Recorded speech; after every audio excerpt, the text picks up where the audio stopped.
Yes ఈ విషయంలో definite గా వాళ్ళు ఇప్పటికే చాలా సీరియస్ గా తీసుకున్నారు. ఈ విషయంలో డైరెక్ట్ గా సజ్జనార్ గారు ఆయన ప్రస్తావించారు. Is very serious and definitely ఇది ఒక పెద్ద గొడ్డలి పెట్టు మనకి.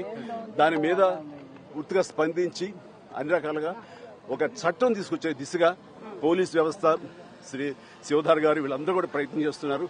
అండ్ డెఫినెట్లీ వాళ్ళ యొక్క అనుకున్నది నెరవేరుతుంది.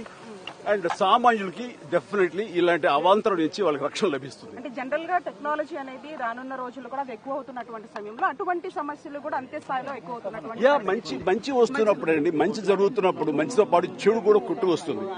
మనం చేస్తే ఫిల్టర్స్ ఏర్పరచుకోవాలి. దానికి మన వ్యవస్థలు ఉన్నాయి. ముఖ్యంగా ప్రధానంగా పోలీస్ వ్యవస్థ ఖచ్చితంగా వాళ్ళు they do that best to overcome these problems. But we have to welcome the technology, advance technology ఎప్పుడు మనం వెల్కమ్ చేయాలి. ఈ వెల్కమ్ చేసే దాంట్లో బై ప్రోడక్ట్ కొంచెం బ్యాడ్ కూడా వస్తుంది. దాన్ని ఎలా ప్రక్షాళన చేయాలని దాని మీద వాళ్ళు పూర్తి స్థాయి దృష్టి పెట్టారు. దీనికి ప్రభుత్వాలు కూడా సహకరిస్తాయి. వాళ్ళు డెఫినెట్ గా అసెంబ్లీలో చట్టాలు తీసుకొస్తారు. వాళ్ళ స్ట్రాంగ్ గా ఉంటారు. ఇంక ఇలాంటివి ఆటలు కొనసాగనివి కూడా చేస్తారు. ఐ స్ట్రాంగ్లీ బిలీవ్ పోలీసు ఏమీ లేదు. Thank you.